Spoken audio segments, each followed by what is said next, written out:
Hi, welcome back to my channel. Last video I talked about how I wanted to get something else to wash my face with because I was just kind of feeling like that Neutrogena wasn't hitting like it's supposed to hit. Didn't get to take you guys in the store with me, and I'm gonna tell you why.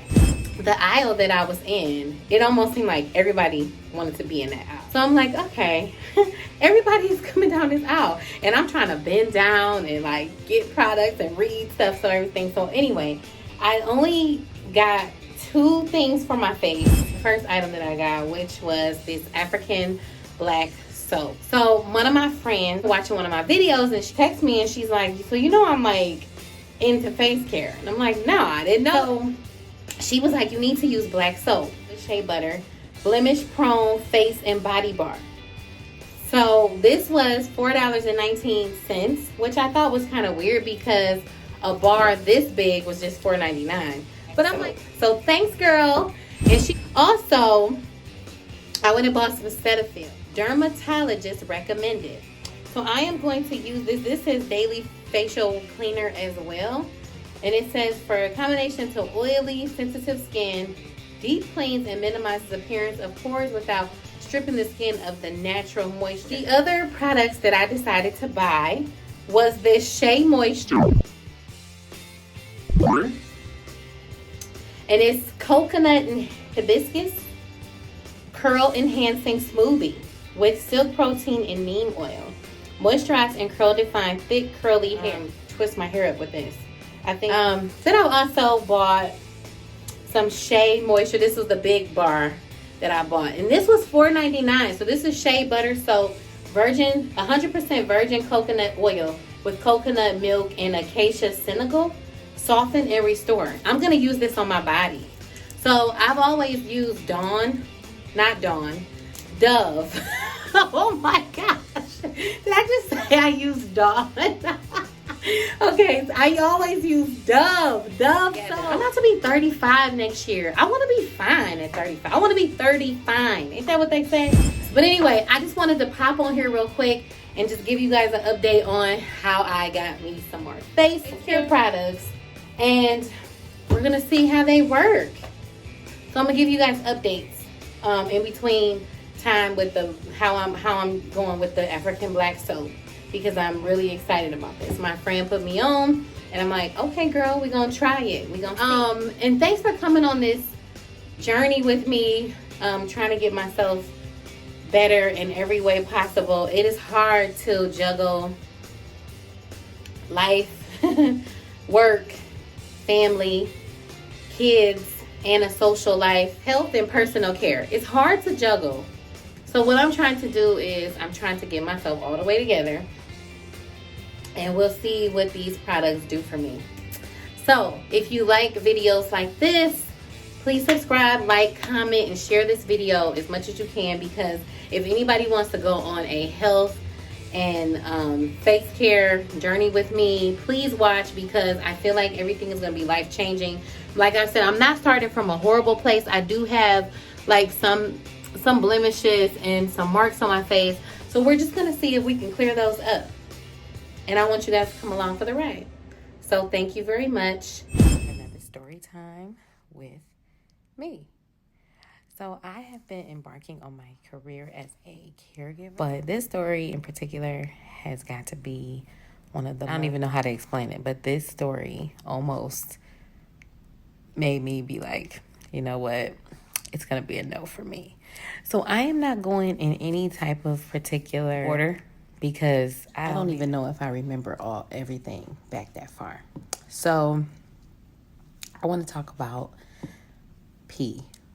We're going to call her Pete. We're not going to say her name, even though she changed her name to some ridiculous name that I don't even remember what it is. I may have to ask one of my ladies that used to work at the agency. I may have to ask them, what did she change her name to, because it's something ridiculous. I'm not going to do a face care routine during this, because this story, since I started this, I'm like, I cannot wait to tell this story. So it started off with P, very unprofessional, okay? From the first day, very unprofessional on both of our ends. So the first thing, I got a call from the office telling me that I had this new client. It was so dope, though, because she lived literally on the same street as me. Well, yeah, we lived on the same street. She literally lived less than 5 minutes away. I said, hey, if anything was to ever happen, like if my car went down or something like that, I knew that I could just like walk to work. So I'm like, oh yeah, I'll take that case. So the day I called her and asked her if she was interested in me starting, this particular day, she's like, oh yeah, I'm at the chiropractor. And she's like, and I'm waiting on paratransit. So I'm like, okay, cool. Whenever paratransit comes to get you, just let me know, right? And I wasn't very far from her. So she's like, if you could just come get me. Now, some agencies that you work for are not insured for you to put clients in your car. This particular company was not insured for me to put her in. So basically, that's where I went wrong at. Put her in my car. I went and got her because she was not far. She's at the chiropractor, which was literally up the street from where we lived. So I went and got her and I took her home. And my duties with her was to only help her through dinner and help her get dressed and get ready for bed. So it was like, I don't remember if it was 4 to 6 or 6 to 8, something like that. But I think sometimes we changed it a lot, which you can do. Everything seemed pretty great. So I picked her up from the chiropractor. She was this little cute little woman. And everything went fine for the beginning. I took her home. She was like, can you just help me, get something to eat? I helped her get settled in. I made her some food. And then I helped her get into like her nightgown. And like I said, from the first day, everything was pretty good. There was no red flags. The only red flag was the fact that, I went and picked her up. But we told each other, like, we're not going to do that again because we knew that we weren't supposed to do that. So it wasn't until we probably was like 3 months in, maybe, is she would call me and be like, can you just buy me some cigarettes and you don't got to come today? And I used to be like, huh? So she'd be like, just come.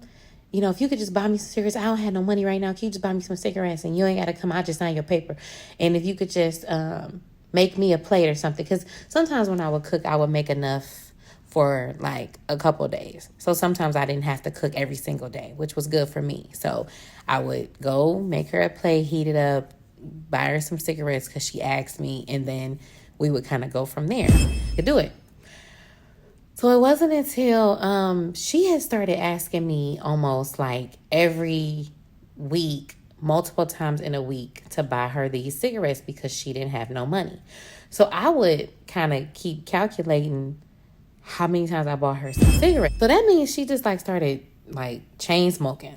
And I'm like, where'd that come from? Because when I first met her, she wasn't smoking that much. I mean, she'll have a cigarette or two, and it didn't seem as much. But then for a minute there, it just seemed like it started getting really, really bad where she just was just chain smoking. That's a big no-no. Like, it's a big no-no. I did that a lot, but it's a huge no-no. So, and I started finally realizing like how off the chain she was. She just used to say little stuff about people, and I used to be like, Her mom was still alive at the time, and she would like talk bad about her mom, talk bad about her sister. And I'm like, man, if she could talk about them, I probably ain't got nothing coming. But then she used to be like, no, you real good. I like you. And I used to be like, why I never saw this before, or if it had even been there before. But I'm standing there in the kitchen cooking one day, and I just happened to look at her refrigerator. And I see this, it's like a care plan. And something on there, it was like all this stuff at the top, like all these boxes that was checked. And then there was a diagnosis. And I realized that she was bipolar. Now, you know me, I'm still young. I had no idea what bipolar was. But I remember going home later that day and I Googled it, like, what is bipolar? So I was like, oh my gosh, this lady literally got some issues.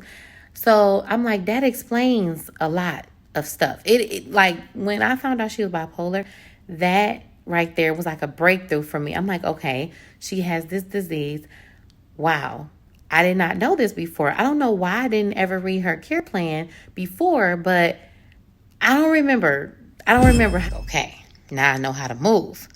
So for then, after that, I kind of just started treading lightly around her because she would fall into like these little depression states. And it was more so because she wasn't able to do the things that she used to do. And that's a lot of how elderly people feel after a while. They're like, okay, you helping me is cool, but at the end of the day, they want to do what they used to do for themselves. And I understand that now more so than then. But, you know, I just used to be like, why is she always so upset? Or why she go through these spurts where we good? But it was good when she had money and it was bad when she didn't. She didn't have a hold on her money very well. And I found out later she was a gambler. But I didn't know how deep that was because where do you go anywhere?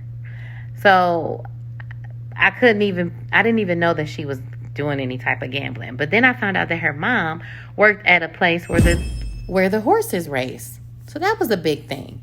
So I don't know if like somebody was coming to get her or she was taking the paratransit to go up there and gamble. I don't really know the full extent in that. But I just know that I found out that she was gambling her money, which is her right, as long as she's able to pay her like rent and stuff like that. I think anything else extra after that was like gambling money. Like towards the end of that year, things started getting real tricky. And I'm like, yeah, I'm going to have to bow out of this situation. But it wasn't until after I had took her to this casino. And y'all, this is also a big no-no. So I took her to this casino that was like an hour away. And we just kind of like hung out that day. She had a little bit of money. We went to go hang out. So I took like $100 and we like played slots or whatever. And I won my $100 back and then I cashed out. I'm like, all right, done. I played a little bit. It was cool. I got my $100 back. I put it back in my pocket. Done. She had took a couple $100 and gambled it off, and it was gone. Then she asked me to borrow $50, so I gave her the $50, gambled that up, gone. So she was upset. She was so mad on our way back home. So we get home or whatever, and she like, you could just go. Almost like she was upset with me. And I'm thinking to myself, like, girl, it's not my fault that you gambled your little money away. But I'm like, okay, let me get you settled in. Let me make sure you got some food. Make sure you got all your stuff near you. And yes, I can go. So after that, it started getting it was just not a good situation. It just seemed like she was always upset with me. Nothing I did was right after that. And it was so bad. And I was just like, oh my gosh, what am I supposed to do with this situation? Like, she is so upset all the time with me. But I just kept taking it and taking it and taking it.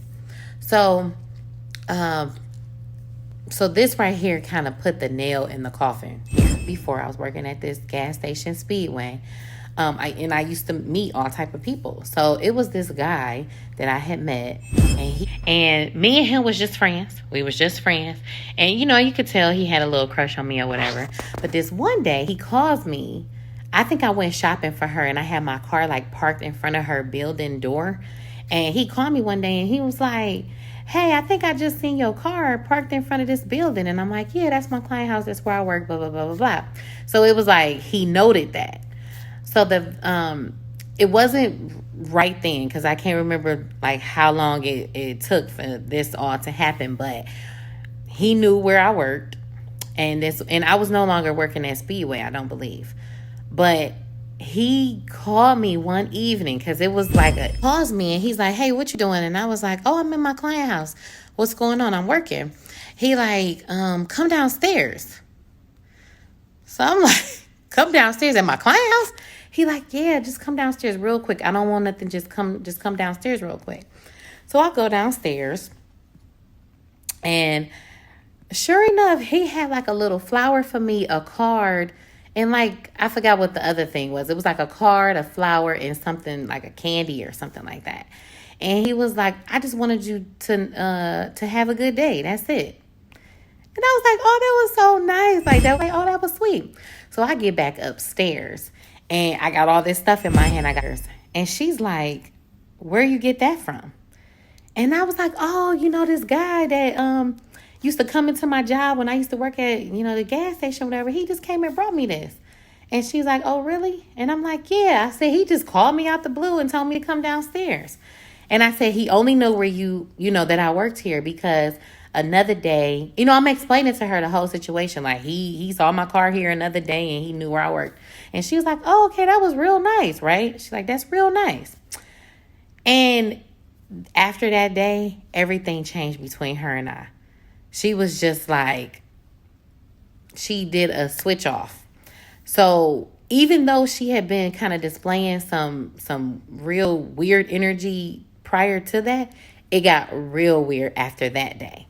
So I was kind of paying attention to everything. So I'm like, okay, she said that was cool. But after that, she just started getting real mean. I remember it was a Saturday.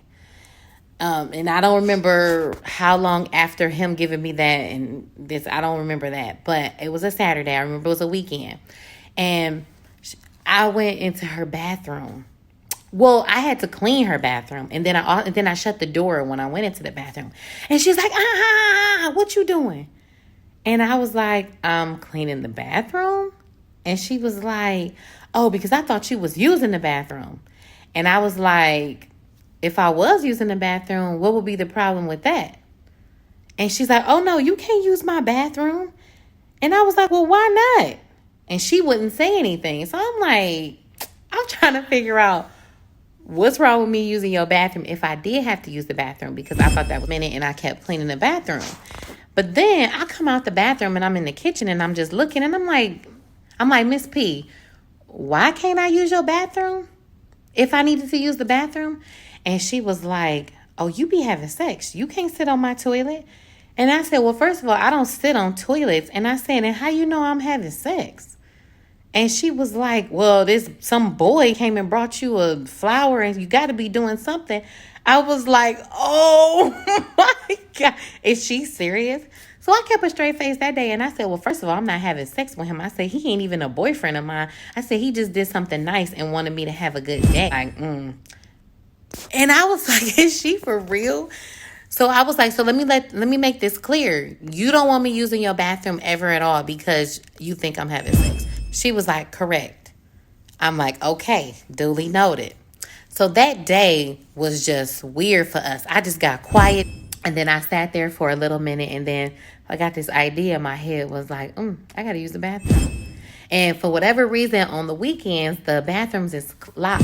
So I remember going downstairs and checking to see if the doors was open to the bathroom. And that's how I discovered that they were locked. So I come back upstairs and I'm like, well, I got to use the bathroom. So I got to go home. And I said, well, I did everything. You need anything else?